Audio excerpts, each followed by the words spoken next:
तो तारीख है 1 मार्च 2026। मिडिल ईस्ट में एक नया और बहुत ही खतरनाक चैप्टर शुरू हो चुका है। देखिए, दशकों तक जो प्रॉक्सी वॉर, जो लुका छिपी का खेल चल रहा था, वो अब खत्म हो गया है। इजराइल और ईरान अब एक दूसरे के साथ खुली जंग में हैं।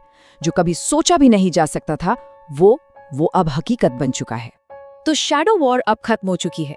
इस विश्लेषण में हम यही समझेंगे कि ये प्रॉक्सी वॉर एक सीधी जंग में कैसे बदली। हम बात करेंगे ईरान के सुप्रीम लीडर की मौत की, सीधे मिलिट्री एक्शन की, और हाँ, इस पूरे इलाके पर इसका क्या भयानक असर पड़ रहा है।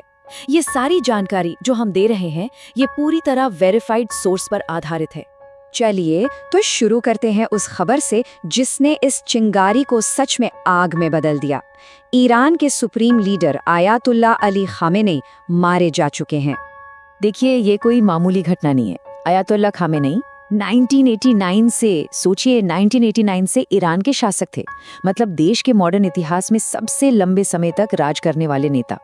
और उनकी मौत हुई है तेहरान में उनके घर पर एक जॉइंट अमेरिकी इजरायली मिलिट्री स्ट्राइक में। और तो और ईरानी स्टेट मीडिया ने खुद इस खबर को कंफर्म किया है, तो अटकलों की कोई गुंजाइश ही नहीं है।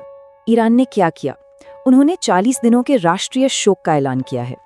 अब ये सिर्फ कोई फॉर्मेलिटी नहीं है, ये एक बहुत पावरफुल सिंबल है कि देश ने अपने सबसे ताकतवर नेता को खो दिया है और इसका असर बहुत बहुत गहरा होने वाला है। तो जाहिर है, लीडर के जाने से एक पावर वैक्यूम बना। इसको भरने के लिए एक टेम्पररी लीडरशिप ने कमान संभाल ली है। अब राष्ट्रपति मसूद पेजेश्कियान और 2 और सीनियर अधिकारियों पर देश को चलाने का एक बहुत बड़ा बोझ है, जब तक कि अगला सुप्रीम लीडर नहीं चुना जाता। और इस नई लीडरशिप ने आते ही अपने इरादे बिल्कुल साफ कर दिए हैं। राष्ट्रपति पेजेश्कियान का ये बयान देखिए, खमेनेई की हत्या मुसलमानों के खिलाफ जंग का ऐलान है। ये बयान सिर्फ दुख जताने के लिए नहीं है, ये बदले का एक खुला ऐलान है। तो फिर ईरान ने इस पर रिएक्ट कैसे किया? खैर, जैसा कि सबको अंदाजा था, उनका पलटवार बहुत तेज था, जबरदस्त था और बहुत ही बड़े स्केल पर हुआ। यहाँ जो स्ट्रैटेजी इस्तेमाल हुई है ना, उसे डीकैपिटेशन स्ट्राइक कहते हैं। मतलब सीधा सा है, किसी देश की टॉप लीडरशिप को ही खत्म कर दो ताकि उसकी कमांड और कंट्रोल पूरी तरह से ठप पड़ जाए। और ये कोई अचानक लिया गया फैसला नहीं लगता, क्योंकि पिछले कुछ महीनों में ईरान के कई सीनियर मिलिट्री ऑफिसर भी ऐसे ही हमलों में मारे गए थे। ये सब एक सोची समझी प्लानिंग की तरफ इशारा करता है। तो इस टकराव को ऐसे समझते हैं, एक तरफ है इजराइल और अमेरिका, जिन्होंने ईरान के अंदर मिलिट्री ठिकानों, लीडरशिप के घरों और न्यूक्लियर इंफ्रास्ट्रक्चर पर बड़े और कोऑर्डिनेटेड हमले किए। और दूसरी तरफ ईरान ने मिसाइलों और ड्रोन्स की बौछार से जवाब दिया। लेकिन उनका निशाना सिर्फ इजराइल नहीं था। ईरान की जवाबी कार्रवाई की इस लिस्ट पर जरा नजर डालिए। ये सिर्फ इजराइल तक सीमित नहीं है। उन्होंने खाड़ी में अमेरिकी military base, Qatar, UAE, Kuwait, Bahrain, Saudi Arab और इराक, इन सब जगहों पर स्ट्रैटेजिक ठिकानों को भी निशाना बनाया। मतलब साफ है, ईरान इस लड़ाई को पूरे रीजन में फैला रहा है। और इसका नतीजा क्या हुआ? अब ये जंग सिर्फ 2 देशों के बीच की नहीं रही। ऐसा लग रहा है कि पूरा का पूरा मिडिल ईस्ट आग की चपेट में है और इसके झटके हर जगह महसूस किए जा रहे हैं। इसका जो फौरन असर हुआ है वो बहुत ही भयानक है।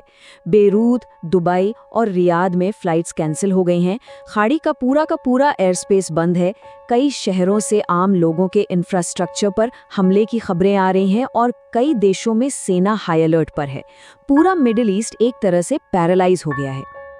और जैसे ही ये लड़ाई रीजनल लेवल पर फैली, इसने दुनिया की बड़ी ताकतों के बीच जो गहरे मतभेद हैं, उनको भी सामने ला दिया है।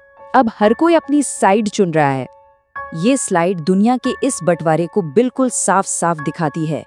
अमेरिका ने इन हमलों को न्याय संगत कहा है, वहीं रूस ने इसे अंतर्राष्ट्रीय कानून का उल्लंघन बताकर इसकी निंदा की है। चीन कह रहा है कि फौरन युद्ध विराम होना चाहिए, जबकि यूरोपीय संघ ने इस इलाके के अनिश्चित भविष्य को लेकर चेतावनी दी है। मतलब किसी भी मुद्दे पर दुनिया एकमत नहीं है। तो ये सब हमें सबसे जरूरी सवाल पर ले आता है, अब आगे क्या होगा?